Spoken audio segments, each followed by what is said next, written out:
Hey guys, welcome to Elibro education. चलिए आज के अपने इस वीडियो में हम लोग इलेक्ट्रोमैग्नेटिक इंडक्शन से एसर्शन और रीजनिंग के एमसीक्यू सॉल्व करेंगे। अगर आप चैनल पर नए हैं तो मेरा आपसे कहना है कि आप चैनल को सब्सक्राइब कर दीजिए और बेल आइकन भी दबा दीजिए ताकि आपको हमारी और अदर एजुकेशनल वीडियोस का नोटिफिकेशन टाइम टू टाइम मिलता रहे और आप और हम आपस में ऐसे जुड़े रहें। चलिए शुरू करते हैं आज की वीडियो।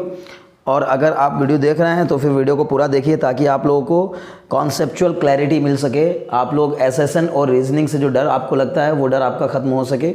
ठीक है, तो चलिए ज़्यादा बातें ना करते हुए हम लोग आज का वीडियो शुरू करते हैं। पहला क्वेश्चन कह रहा है द इंड्यूस्ड ईएमएफ।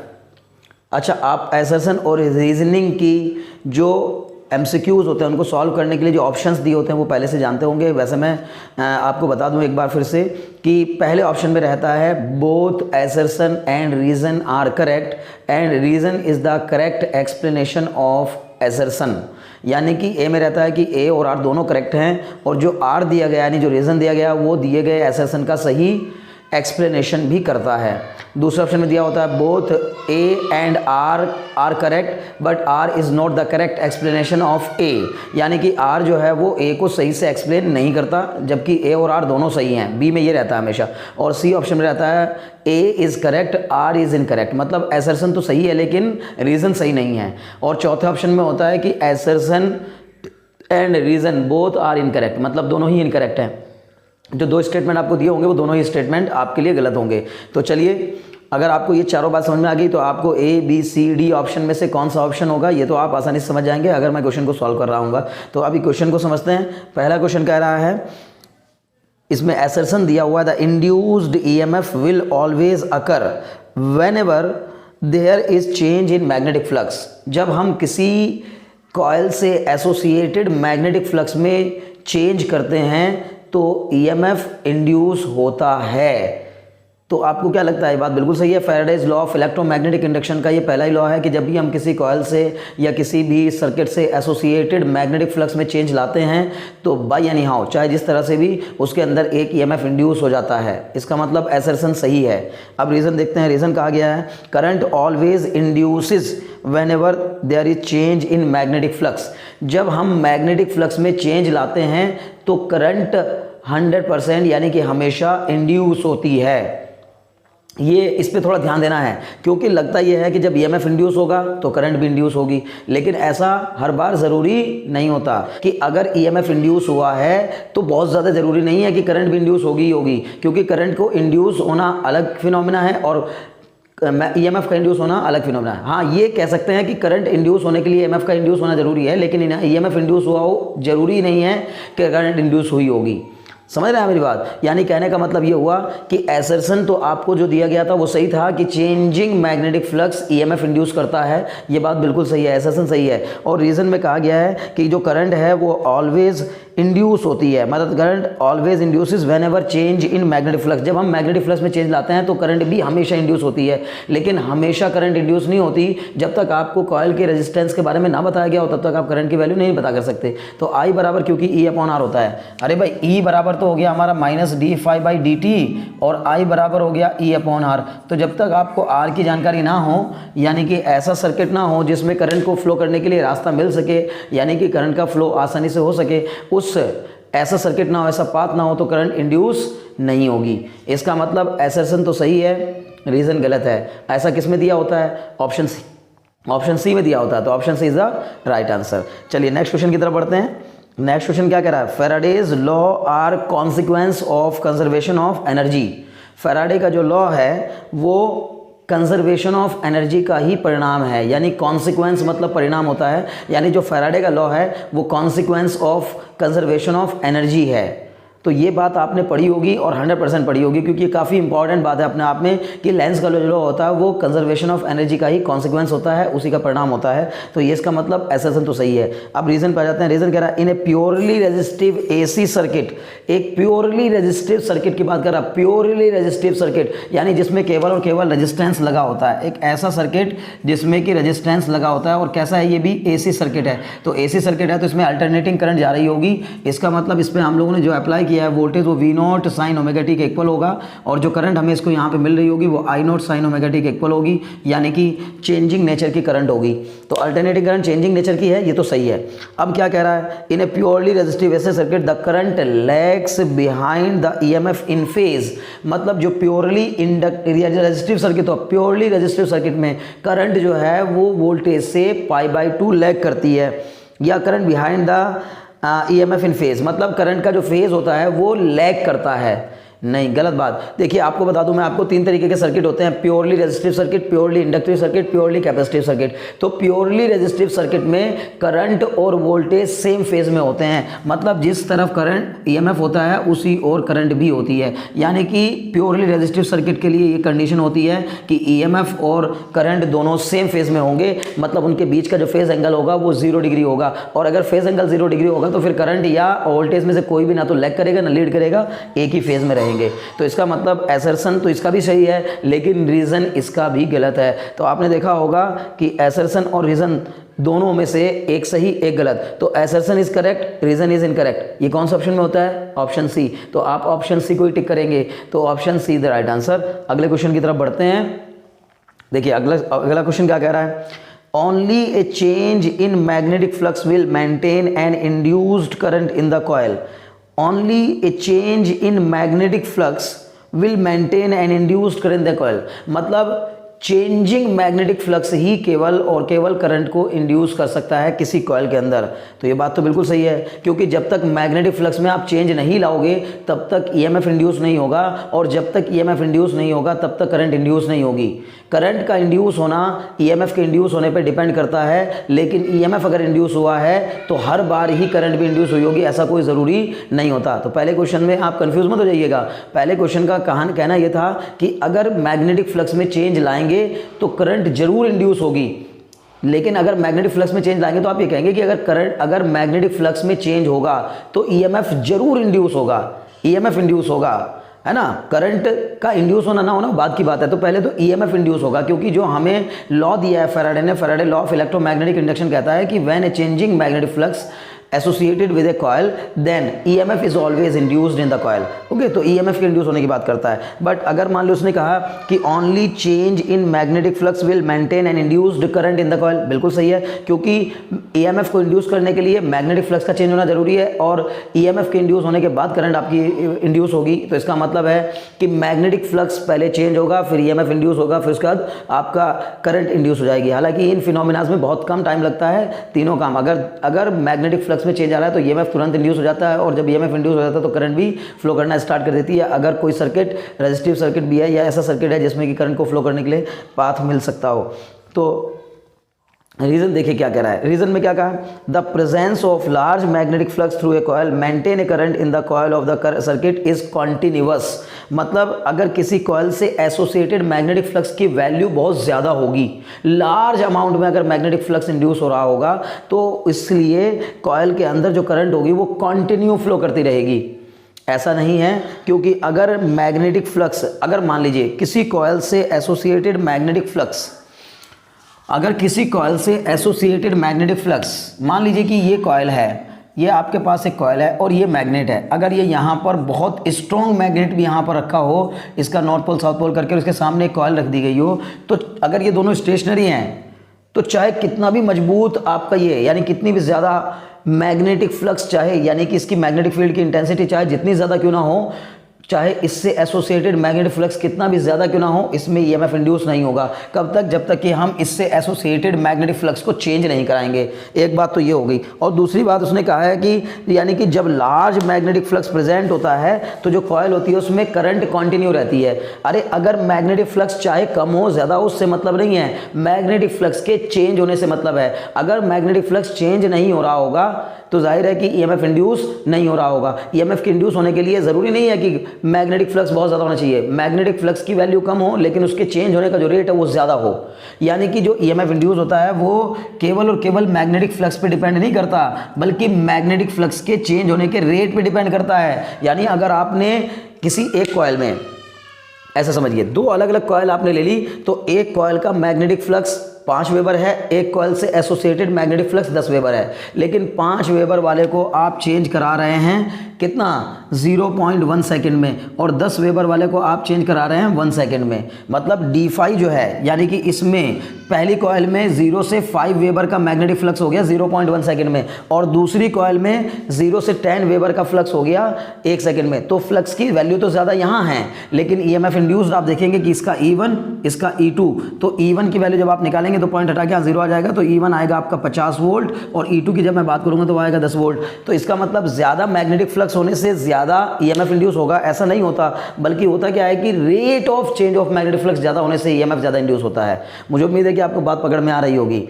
ठीक है। तो इसका मतलब इसमें जो, और दूसरी बात ये कि जब तक ईएमएफ इंड्यूस हो, ईएमएफ तभी तक इंड्यूस होता रहता है जब तक मैग्नेटिक फ्लक्स में हम चेंज को कंटिन्यू रखते हैं। अगर मैग्नेटिक फ्लक्स कितना भी क्यों ना हो पर उसमें चेंज कंटिन्यू नहीं हो रहा है तो ईएमएफ भी कंटिन्यू नहीं होगा। जैसे ही मैग्नेटिक फ्लक्स में चेंज रोका जाएगा वैसे ईएमएफ इंड्यूस होना भी बंद हो जाएगा।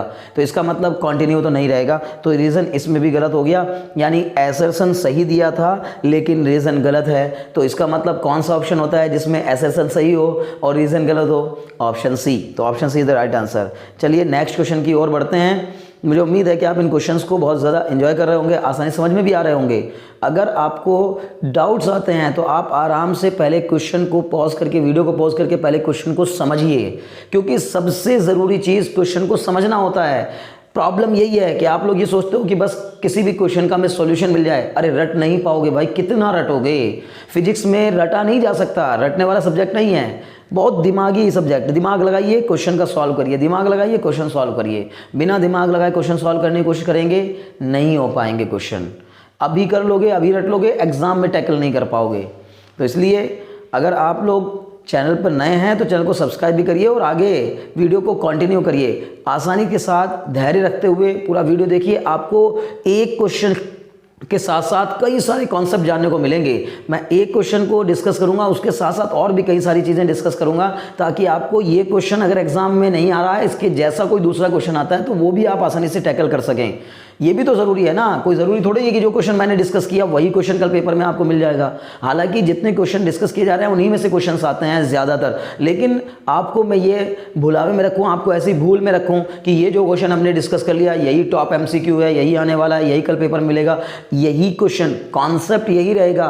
क्वेश्चन चेंज हो सकते हैं, क्वेश्चन की लैंग्वेज चेंज हो सकती है, क्वेश्चन के तरीके चेंज हो सकते हैं, क्वेश्चन के ऑप्शन चेंज हो सकते हैं। तो यानी कि क्वेश्चन को चेंज करने के एग्जामिनर के पास बहुत सारे तरीके होते हैं, बट आपको क्वेश्चन के ट्रैप में फंसना नहीं है। आपको क्वेश्चन को ढंग से समझना है और उसके आसपास के कॉन्सेप्ट को समझना है। तो मेन तो रीज़न यहाँ पर आपको जो समझा रहा हूँ मैं चीज़ें, उसका तो सही कारण, सही वजह तो ये है ना कि आप कॉन्सेप्ट को अपने क्लियर कर सकें। तो कॉन्सेप्ट क्लियर करिए क्वेश्चंस के साथ साथ। ओके, चलिए नेक्स्ट क्वेश्चन की तरफ बढ़ते हैं।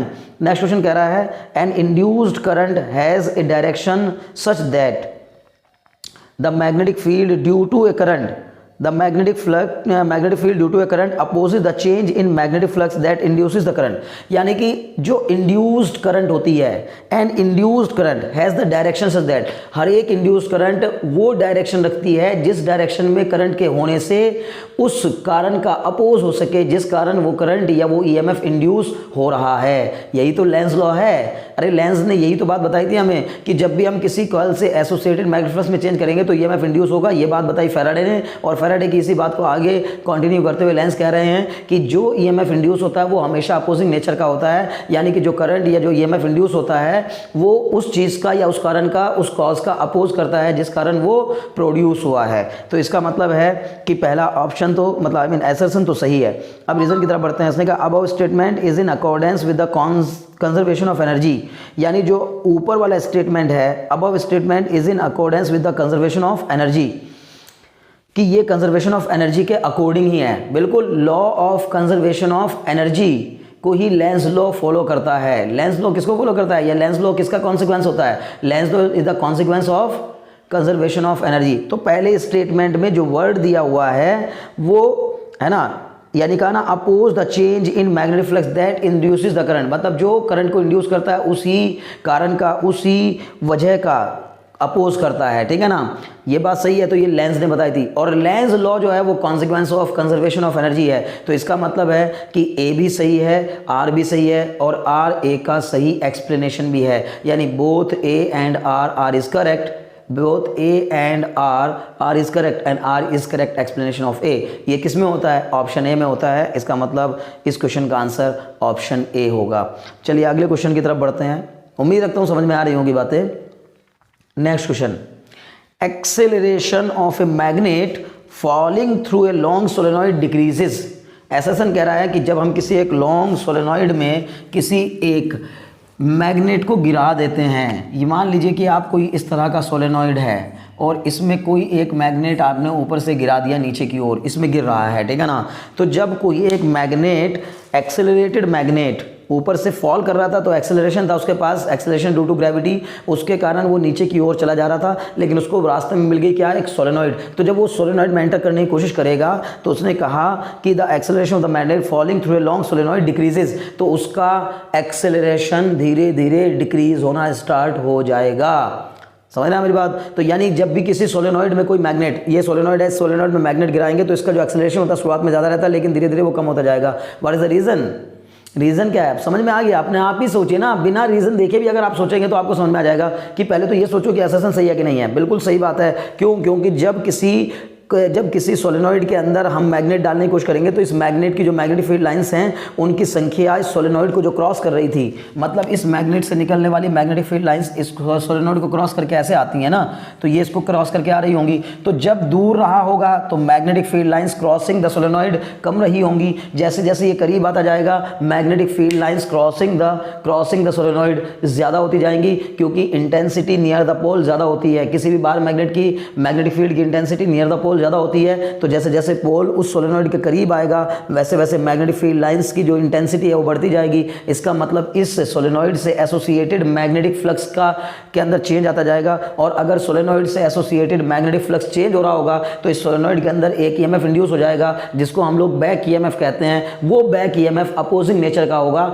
अपोजिंग नेचर के बैक ईएमएफ की खासियत ये होती है कि वो उसी कारण का अपोज करता है जिस कारण वो प्रोड्यूस हो रहा है। तो आप मुझे बताओ, इस मैग्नेट के करीब आने के कारण ही तो इस कॉइल के अंदर ईएमएफ इंड्यूस हो रहा है। अगर इसको रोक दिया जाए तो ईएमएफ इंड्यूस होना भी बंद हो जाएगा, क्योंकि मैग्नेटिक फ्लक्स कांस्टेंट हो जाएगा और मैग्नेटिक फ्लक्स के चेंज ना होने के कारण ईएमएफ इंड्यूस नहीं हो सकता। तो इसका मतलब इसके मूव करने से, इसके नीचे आने से ही तो इसमें ईएमएफ इंड्यूस हो रहा है, और वो उसी का ही क्या करेगा? अपोज करेगा। क्यों? क्योंकि लेंस ने बताया था कि जिस कारण कोई चीज़ यानी ईएमएफ या करंट जिस कारण इंड्यूस होती है कॉइल के अंदर, उसी करंट का क्या करने लगती है? अपोज करने लगती है। तो इसका मतलब रीज़न भी आपको मिल गया। आप अपने दिमाग में रीज़न सोच चुके हैं। अब देखते हैं कि उसने क्या रीज़न दिया है। हमें तो समझ में आ रहा है कि इसमें जो ये एक्सेलरेशन डिक्रीज हो रहा है, क्योंकि जब उसका अपोज होने लगेगा तो जितना एक्सेलरेशन पहले था वो धीरे धीरे उसको क्या करेगा? ये फोर्स लगाने लगेगा, मतलब इसको अपोज करने की कोशिश करेगा, रोकने की कोशिश करेगा, मैग्नेट को नीचे आने से रोकने की कोशिश करेगा। तो इसका मतलब है कि ईएमएफ यानी कि जो ईएमएफ इंड्यूस हो रहा है वो धीरे धीरे एक्सेलरेशन को डिक्रीज करेगा। तो यानी कि एसर्सन तो सही है। अब चौथे इसका रीज़न देखते हैं। इसने कहा the induced current produced in a circuit, या the induced current produced in the circuit always flows in such direction that यानी कि वो हमेशा उस डायरेक्शन में फ्लो करती है such that it opposes the change to the cause that produces it. अरे यही तो मैंने बताया, हम तो जान ही गए थे पहले से ही कि भाई आखिर इसमें एक्सेलरेशन के डिक्रीज होने का कारण क्या है? उसका डिक्रीज होने का कारण यही है कि बैक ईएमएफ जो है वो उसका अपोज कर रहा होगा। इसका मतलब एसर्सन भी सही है, रीज़न भी सही है, और रीज़न एसर्सन का सही एक्सप्लेनेशन भी देता है। तो ये कौन से ऑप्शन में सही होता है? ऑप्शन ए में। तो इसका मतलब जब अगर ये एसर्सन रीज़न एग्जाम में आता है तो आप ऑप्शन ए को ही करेक्ट आंसर लगाएंगे। आई थिंक आपको समझ में आ गया होगा। अगले क्वेश्चन की ओर बढ़ते हैं। अगला क्वेश्चन कह रहा है figure shows a horizontal solenoid connected to a battery and a switch. Okay, आपको एक फिगर दिया गया है जिसमें बताया गया है कि एक सोलेनॉइड है जिसको हमने एक बैटरी और एक स्विच से कनेक्ट कर दिया। ये एक सोलेनॉइड है, इसको हमने क्या कर दिया? एक बैटरी और एक स्विच के साथ कनेक्ट कर दिया है। ये स्विच है इसके पास, ये स्विच है और ये बैटरी है आपकी, ठीक है ना। चलिए यहाँ तक तो कोई बात नहीं है, ये आपका सोलेनॉइड है। अब इसने क्या कहा कि उसी के सामने एक टेबल है, उस टेबल पर आपके एक कॉइल रखी हुई है ना। और टेबल के बारे में देख लेते हैं कैसी है। फ्रिक्शनलेस है कि फ्रिक्शनल है। इसने कहा figure shows a horizontal solenoid connected to a battery and a switch, a copper ring is placed on a smooth surface. ओहो बहुत ज़बरदस्त, क्या कहने, ठीक है ना। तो स्मूथ सरफेस, अरे मेरी लाडो समझ में आ रही होगी ना बात, स्मूथ सरफेस की बात हो रही है। तो स्मूथ सरफेस की बात हो रही है, इसका मतलब फ्रिक्शन ज़ीरो होगा। अब फ्रिक्शन ज़ीरो हो, अगर किसी टेबल पर रखी हुई चीज़ या कोई स्मूथ सरफेस पर रखी हुई कोई चीज़ को आप हल्का सा भी छू देंगे, हल्का सा भी टच कर देंगे, हल्का सा भी उसको हल्का सा भी पुश कर देंगे तो रुकने का कोई सवाल नहीं बनता, तुरंत मूव कर जाएगी। तो चलिए ध्यान देते हैं। अब इसने क्या कहा, a copper ring is placed on a smooth surface, the axis of the ring being horizontal, मतलब उसकी जो एक्सिस है, इस कॉइल की जो एक्सिस है वो हॉरिजॉन्टल है। यानी आप समझ जाइएगा कि कैसे रखी है रिंग, ऐसे रखी है, ऐसे। ये जो सोलेनॉइड है ये तो मेरे प्लेन में, इस प्लेन में ही रखा हुआ है, लेकिन इसके सामने जो रिंग है वो ऐसे रखी हुई है, इस प्रकार से रखी हुई है रिंग, ठीक है ना। मतलब उसके सामने ऐसे रखी है रिंग, और ये यहाँ पर मेरा सोलेनॉइड है, ये सोलेनॉइड है और ये यहाँ पर रिंग है। तो इसका मतलब अब इसमें स्विच यहाँ पर लगाया हुआ है। चलिए क्या कह रहा है, as the switch is close, जैसे ही हम स्विच को क्लोज करते हैं, अभी की ओपन है, जैसे ही की को क्लोज करते हैं, यानी स्विच को क्लोज करते हैं, की को क्लोज करते हैं, तो इस की को क्लोज करने से सर्किट कंप्लीट हो जाता है। जब की को क्लोज करोगे तो सर्किट कंप्लीट होगा, सर्किट कंप्लीट होगा तो 100% करंट फ्लो करेगी, और जब करंट फ्लो करेगी तो इस सोलेनॉइड के साथ एक मैग्नेटिक फील्ड 100% डेवलप हो जाएगी। Magnetic field due to a solenoid B बराबर म्यू नॉट NI से यहाँ मैग्नेटिक फील्ड डेवलप होगी, और जो मैग्नेटिक फील्ड डेवलप होगी वो मैग्नेटिक फील्ड सारे कॉइल के सारे लूप को क्रॉस कर रही होगी। तो इसका मतलब उन लूप के साथ एक मैग्नेटिक फ्लक्स एसोसिएट हो जाएगा, और वो मैग्नेटिक फ्लक्स क्योंकि पहले जीरो था, और जैसे ही आप की को क्लोज करोगे तो करंट के जाने से मैग्नेटिक फ्लक्स बढ़ेगा, तो जीरो से बढ़कर जब मैग्नेटिक फ्लक्स कुछ और हो जाएगा, यानी मैग्नेटिक फ्लक्स में चेंज आएगा, तो 100% इसके अंदर एक करंट इंड्यूस हो जाएगी। और इसकी जो मैग्नेटिक फील्ड लाइंस हैं, इसकी जो मैग्नेटिक फील्ड लाइंस हैं, जब आप इस की को क्लोज करेंगे तो इसमें मैग्नेटिक फील्ड लाइंस, जो इससे बनने वाली मैग्नेटिक फील्ड लाइंस होंगी, वो मैग्नेटिक फील्ड लाइंस इस लूप को भी क्रॉस करके आ रही होंगी। मतलब अगर मान लीजिए मैग्नेटिक फील्ड लाइंस कुछ ऐसे बनी तो वो इस लूप को भी क्रॉस करके आ रही होंगी, और जब वो इस वाले लूप को भी क्रॉस करके आ रही होंगी तो आप समझ जाइए कि इसका मतलब इस कॉइल से एसोसिएटेड मैग्नेटिक फ्लक्स भी चेंज होगा। क्योंकि जब शुरुआत में की क्लोज नहीं थी ना, तो इतना तो इसमें करंट फ्लो कर रही थी, और जब इसमें करंट फ्लो नहीं कर रही थी तो इससे मैग्नेटिक फील्ड डेवलप नहीं हो रही थी, और जब मैग्नेटिक फील्ड डेवलप नहीं हो रही थी तो इससे एसोसिएटेड मैग्नेटिक फ्लक्स कितना था, तो शुरुआत में मैग्नेटिक फ्लक्स इसका जीरो था, लेकिन धीरे से क्या हुआ कि इसमें करंट गई, और जैसे इसमें करंट गई तो इसके अंदर मैग्नेटिक फ्लक्स इंड्यूस हुआ। तो यानी कि जो φ2 है उसकी वैल्यू बढ़कर φ हो गई, जीरो से बढ़कर φ हो गई। तो इसका मतलब मैग्नेटिक फ्लक्स में चेंज आया, तो टाइम के बीतने के साथ साथ अगर मैग्नेटिक फ्लक्स में चेंज आता है तो 100% करंट इंड्यूस होती है, और वो करंट हमेशा उस डायरेक्शन में इंड्यूस होती है जिस डायरेक्शन में वो उस चेंज का अपोज कर सके, जिस डायरेक्शन में रहकर वो उस चेंज का अपोज कर सके जिसके कारण वो प्रोड्यूस हुई है या इंड्यूस हुई है। तो आप मुझे बताओ ना, इसमें करंट के जाने से इसके अंदर करंट इंड्यूस हो गई है, और जो करंट इसके अंदर इंड्यूस हो रही है वो चाहेगी कि इसमें जो ये करंट आ रही है इस करंट को रोक सकें, अपोज कर सकें। लेकिन आप बताइए कि इसके करंट को अपोज कैसे कर सके, ये वो अलग है, ये अलग है। तो उसके उसको अपोजिशन देने के लिए, यानी जिस कारण ये प्रोड्यूस हुई है उस कारण को खत्म करने के लिए, उसको काउंटर एक्ट करने के लिए ये कॉइल मूव कर जाएगी दूर की ओर। सोलेनॉइड से ये कॉइल दूर भागेगी। जैसे ही इसमें करंट इंड्यूस होगी तो ये कॉइल दूर भागेगी। दूर क्यों भागेगी? क्योंकि जितना दूर जाएगी मैग्नेटिक फ्लक्स धीरे धीरे उतना ही कम होता चल जाएगा, यानी फिर से मैग्नेटिक फ्लक्स क्या हो जाएगा, जीरो। क्योंकि ये तो यही चाहेगी ना कि पहले मैग्नेटिक फ्लक्स मेरे अंदर जीरो था और अभी भी क्या रहे, जीरो रहे। क्यों? क्योंकि इंडक्शन को ही हम लोग इलेक्ट्रिकल इनर्शिया भी कहते हैं। जो इंडक्शन होता है किसी कॉइल के अंदर, जो इंडक्शन होता है, म्यूचुअल इंडक्शन हो या सेल्फ इंडक्शन हो, वो इंडक्शन इलेक्ट्रिकल इनर्शिया भी तो कहलाता है। तो इलेक्ट्रिकल इनर्शिया यही तो चाहेगा कि जैसी कंडीशन में वैसे ही बने रहें, समझ रहे ना। यानी आपने पढ़ा भी होगा, जब इंडक्शन की बात होती है तो इंडक्शन दोनों ही कारणों का अपोज करता है। अगर आप मान लीजिए इसमें करंट को बढ़ाओगे तो इसमें जो करंट फ्लो होगी ना वो उसके बढ़ने का भी अपोज करना चाहेगी, और जब घटा रहे होंगे तो उसके घटने का भी अपोज करेगी। मतलब अगर आप इस की को ओपन करने की कोशिश करेंगे, जैसे ही करंट जीरो होने लगेगी तो जीरो होने के कारण ये इधर की ओर भी भागने की कोशिश करेगी कि उसको भी काउंटर करने की कोशिश करेगी। तो जब शुरुआत में आप इस की को क्लोज करेंगे तो इससे जो EMF, इससे एसोसिएट जो मैग्नेटिक फील्ड है वो इसके अंदर EMF इंड्यूस कर देगी, और उस EMF के इंड्यूस होने के कारण इसमें करंट फ्लो करेगी, और करंट उस डायरेक्शन में फ्लो करेगी जिस डायरेक्शन में होने से ये कॉइल दूर भाग सके। यानी कॉइल जो है वो दूर भागेगी क्या करने के लिए, उसको अपोजिशन प्रोवाइड करने के लिए, उसको काउंटर एक्ट करने के लिए। जो चेंज इसको इसके अंदर करंट इंड्यूस कर रहा है। चलिए रीजनिंग देखते हैं। रीजनिंग में क्या कहा गया है, रीजनिंग में अच्छा इसने कहा a copper ring placed on a smooth surface the axis of the ring being horizontal as the switch is close the ring will move away from the solenoid, यानी जो रिंग है वो सोलेनॉइड से दूर जाएगी। बिल्कुल सही बात है, इसमें कोई शक नहीं है, क्योंकि जैसे जैसे दूर जाएगी उसको काउंटर एक्ट करने लगेगी, क्योंकि जो करंट इसके अंदर बढ़ रही जा रही है उस करंट को काउंटर एक्ट करने के लिए इसको दूर ही जाना होगा।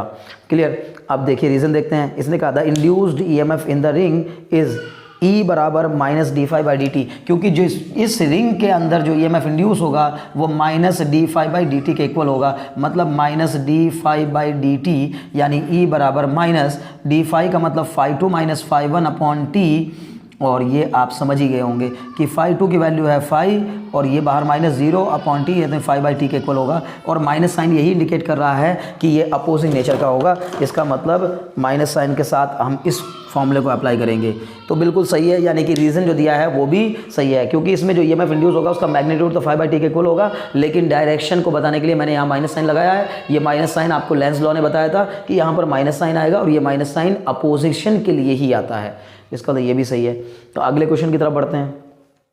चलिए, तो यानी कि एसर्शन और रीजन, अच्छा एक बात और कि एसर्शन और रीजन दोनों ही सही हैं और दो करेक्ट एक्सप्लेनेशन भी है, यानी कि जो रीजन है वो एसर्शन का सही एक्सप्लेनेशन भी है। तो इसका मतलब ऑप्शन क्या सही हो जाएगा, option A is the correct answer. चलिए नेक्स्ट क्वेश्चन की तरफ बढ़ते हैं। नेक्स्ट क्वेश्चन कह रहा है an EMF can be induced by moving a conductor in a magnetic field, मतलब किसी मैग्नेटिक फील्ड में किसी कंडक्टर को मूव करा के भी हम लोग EMF इंड्यूस करा सकते हैं। यानी कि अगर किसी कंडक्टर को हम किसी मैग्नेटिक फील्ड में मूव कराएं तो भी हम लोग EMF इंड्यूस करा सकते हैं।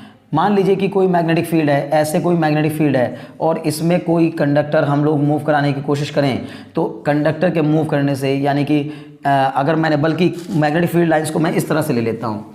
अगर मान लीजिए कि ये कोई मैग्नेटिक फील्ड है, तो इस मैग्नेटिक फील्ड में अगर हम लोग कोई कंडक्टर मूव करा दें तो उसके अंदर भी EMF इंड्यूस किया जा सकता है। बिल्कुल, अगर इसको मैं इधर v वेलोसिटी से मूव करा दूं जिसकी लंबाई कितनी हो l, तो आपने पढ़ा होगा कि EMF इंड्यूस, इसको कहते हैं हम लोग मोशनल EMF। क्या कहते हैं, मोशनल EMF, यानी कि मोशनल EMF का फॉर्मूला आपने पढ़ा होगा BLV, और इसमें भी बाहर माइनस का साइन होता है, E बराबर माइनस BLV। E बराबर माइनस BLV बताता है कि B वो मैग्नेटिक फील्ड की इंटेंसिटी है जिसमें वो L लेंथ का कंडक्टर, L लेंथ का कोई कंडक्टर V वेलोसिटी के साथ, अगर B मैग्नेटिक फील्ड के अंदर, B इंटेंसिटी रखने वाली मैग्नेटिक फील्ड के अंदर L लेंथ का कोई कंडक्टर V वेलोसिटी से मूव कर रहा हो, तो उसके अंदर जो EMF इंड्यूस होता है वो माइनस BLV के इक्वल होता है। यही मोशनल EMF का फॉर्मूला होता है। तो इसका मतलब है कि बिल्कुल कराया जा सकता है अगर किसी मैग्नेटिक फील्ड में हम L लंबाई के कंडक्टर को V वेलोसिटी से मूव करा दें, तो E बराबर माइनस BLV आपको याद आ जाएगा तुरंत, ये सही होगा। तो एसर्शन तो सही है। अब रीजन देखते हैं। इसने कहा an EMF can be induced by changing the magnetic field, मतलब यानी कि जो EMF है, an EMF can be induced by changing the magnetic field, magnetic field में चेंज करने से EMF इंड्यूस्ड होता है, मैग्नेटिक फील्ड में चेंज कर देने से EMF इंड्यूस होता है। बिल्कुल सही है, क्योंकि फाई बराबर होता है आपका BA cos थीटा और E बराबर होता है आपका D phi by d theta, तो यानी कि D phi by d t, sorry. तो इसका मतलब अगर मैग्नेटिक फील्ड की बात करूं, अगर मैग्नेटिक फील्ड चेंज होगी तो फ्लक्स चेंज होगा, और अगर फ्लक्स चेंज होगा तो फिर पक्का EMF इंड्यूस होगा ही होगा, समझ रहे ना। तो इसका मतलब हाँ सही है ये बात तो, कि अगर मैग्नेटिक फील्ड में चेंज करेंगे तो EMF इंड्यूस हो जाएगा। लेकिन क्या इन दोनों चीज़ों का आपस में कोई रिलेशन है? फिलहाल इस तरह का कोई रिलेशन तो इसमें नज़र नहीं आ रहा है, क्योंकि जो EMF इंड्यूस होगा, यानी कि an EMF can be induced by changing the magnetic field, हाँ सही बात है, लेकिन an EMF can be induced by moving a conductor in the magnetic field, किसी मैग्नेटिक फील्ड में, तो किसी मैग्नेटिक फील्ड की बात हो रही है, तो किसी मैग्नेटिक फील्ड की मतलब यानी कांस्टेंट मैग्नेटिक फील्ड में भी अगर आप लोग किसी कंडक्टर को मूव कराएंगे, एक यूनिफॉर्म मैग्नेटिक फील्ड में भी अगर L लंबाई के कंडक्टर को V वेलोसिटी के साथ मूव कराओगे तो EMF तब भी इंड्यूस होगा, तो वहाँ करंट मैग्नेटिक फील्ड को चेंज करना ज़रूरी नहीं है। तो इसका मतलब है कि एसर्शन भी सही है और रीज़न भी सही है, लेकिन दोनों बातें अपनी अपनी जगह अलग अलग सही हैं। बट यहाँ पर कोई ज़रूरी नहीं है कि आप मैग्नेटिक फील्ड में चेंज करोगे तभी इंड्यूस EMF होगा, यानी EMF इंड्यूस होगा। आप वेलोसिटी को बढ़ा दीजिए तो भी EMF इंड्यूस हो जाएगा। अगर आपने वेलोसिटी को ज़्यादा तेज, धीरे तेज, क्विकली स्लोली अगर आपने इसको मूव कराना शुरू कर दिया तो भी क्या हो जाएगा, EMF इंड्यूस हो जाएगा। तो इसका मतलब है कि मैग्नेटिक फील्ड को चेंज करना ही कोई ज़रूरी कारण नहीं है। तो इसलिए दोनों अपनी अपनी जगह एसर्शन भी सही, रीज़न भी सही, लेकिन reason is not the correct explanation of A. ऐसा किसमें कितने कौन सा ऑप्शन में होता है? Option B. ऑप्शन बी कहता है कि एसर्शन सही है, रीज़न भी सही है, लेकिन रीज़न जो है वो एसर्शन को सही एक्सप्लेन नहीं कर रहा है। तो इसका मतलब है कि आप इसमें ऑप्शन बी को ही करेक्ट आंसर मानेंगे। चलिए नेक्स्ट क्वेश्चन की तरफ बढ़ते हैं। नेक्स्ट क्वेश्चन हमसे कह रहा है an induced EMF appears in any coil in which the current is changing. An induced EMF is appear in any coil. किसी कॉइल में एक इंड्यूस्ड EMF appear होगा अगर क्या कहा? in which the current is changing, जिसमें current change हो रही हो। बिल्कुल सही बात है, हमने पढ़ा है ना भाई EMF इंड्यूस्ड का फॉर्मूला। EMF इंड्यूस्ड का एक फॉर्मूला आपने किसी कॉइल के अंदर ये भी तो पढ़ा होगा, E बराबर -L/di/dt।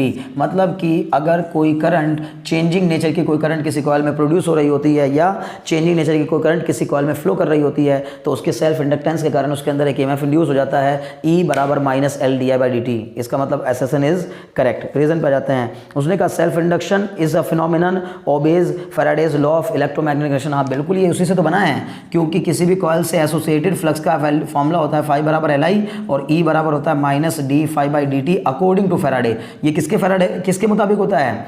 फैराडे के लॉ के मुताबिक होता है। E बराबर -d∅/dt। तो E बराबर -d/dt और फाई की वैल्यू रख दीजिए ऊपर से उठा करके Li। तो इसको फॉर्मूले को बनाएंगे तो ये बन जाएगा E बराबर -L × di/dt। तो इसका मतलब है कि ये जो लॉ बना है, जो फॉर्मूला बना है, ये फैराडे के लॉ को फॉलो करते हुए बना है। तो इसका मतलब एसर्शन भी सही है, रीज़न भी सही है, और रीज़न जो है वो एसर्शन का सही एक्सप्लेनेशन भी है। तो आप ऑप्शन ए को करेक्ट आंसर मानेंगे, यानी option is the right answer. Okay, उम्मीद है समझ में आ गया होगा। बहुत अच्छे से आप वीडियोस को एंजॉय भी कर रहे होंगे। थोड़ा हो सकता है कि आपको लगे कि तेज़ हो रहा है, लेकिन मुझे खुद को लग रहा है कि मैं धीमे पढ़ा रहा हूँ, क्योंकि बहुत तेज़, इससे भी तेज़ बताने की कोशिश करते हैं। कुछ लोग ये सोचते हैं कि बस जल्दी जल्दी बताओ और अपना काम ख़त्म करो। मेरा तो एक एक चीज़ को समझाने का फिर भी यह है कि थोड़ा सा टाइम देना है। किसी एक चीज़ को जब तक आप टाइम नहीं दोगे तो सामने वाले की समझ में नहीं आएगा। तो अगर आपको वाकई चीज़ों को ढंग से समझना है, सीखना है, तो थोड़ा सा समय तो देना पड़ेगा, थोड़ा पेशेंस रखना पड़ेगा। अपनी पढ़ाई के आवर्स को बढ़ाइए। अगर आपको लगता है कि कम क्वेश्चन हो रहे हैं, ज़्यादा टाइम लग रहा है, तो आप अपनी स्टडी के आवर्स को बढ़ाइए, थोड़ा टाइम ज़्यादा दीजिए, तभी तो सीखेंगे ना। चलिए अगले क्वेश्चन की तरफ बढ़ते हैं। अगला क्वेश्चन कह रहा है when number of turns, assertion है ये, when number of turns in A coil is doubled, जब हम किसी कॉइल के नंबर ऑफ टर्न्स को डबल कर देते हैं, the coefficient of self inductance of the coil becomes 4 times. जब हम लोग किसी कॉइल के नंबर ऑफ टर्न्स को डबल कर देते हैं तो उसका जो सेल्फ इंडक्टेंस होता है वो 4 गुना हो जाता है ना, 4 टाइम्स हो जाता है। और फिर रीज़न में कहा है this is because L is directly proportional to n²।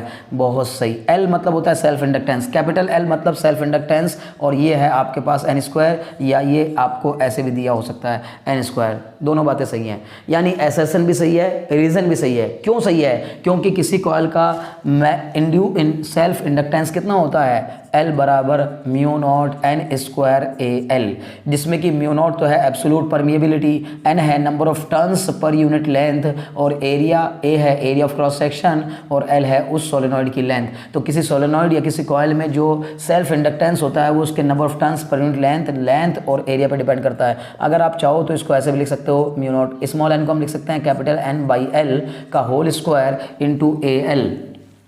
तो इसका मतलब AL ये हो जाएगा। तो यहाँ से आ जाएगा L बराबर μ0 n²al अपॉन L²। इससे ये कैंसिल होकर के आप देखेंगे μ0 constant, area of the coil constant, length of the coil constant, तो L is directly proportional to n²। आप जितने नंबर ऑफ टर्न्स बढ़ाते जाएंगे सेल्फ इंडक्टेंस भी उतना ही बढ़ता जाएगा। और अगर आप नंबर ऑफ टर्न्स को डबल कर देंगे तो डबल का स्क्वायर यानी 2 का स्क्वायर होकर के जो सेल्फ इंडक्टेंस है वो 4 टाइम्स हो जाएगा। मुझे उम्मीद है कि आपको बात अच्छे से समझ में आ गई होगी। तो एसर्शन भी सही है, रीज़न भी सही है, और रीज़न जो है वो एसर्शन का सही एक्सप्लेनेशन भी है। तो इसका मतलब option A is the right answer. I think आप लोगों को अच्छे से चीज़ें समझ में आई होंगी और आपने आज की इस वीडियो को बहुत इन्जॉय किया होगा। आपने आसानी से चीज़ें समझ ली होंगी, और अगर आप वाकई में इन्जॉय कर रहे हैं, आप वाकई में इन वीडियोस से कुछ फ़ायदा उठा रहे हैं, तो ज़रूर चैनल को सब्सक्राइब कर दीजिए। आपका सब्सक्रिप्शन हम लोगों के लिए बहुत मोटिवेशन लेकर आता है। आपके सब्सक्रिप्शन से आपका और हमारा जुड़ाव थोड़ा सा और मजबूत हो जाता है। Very very thanks for watching.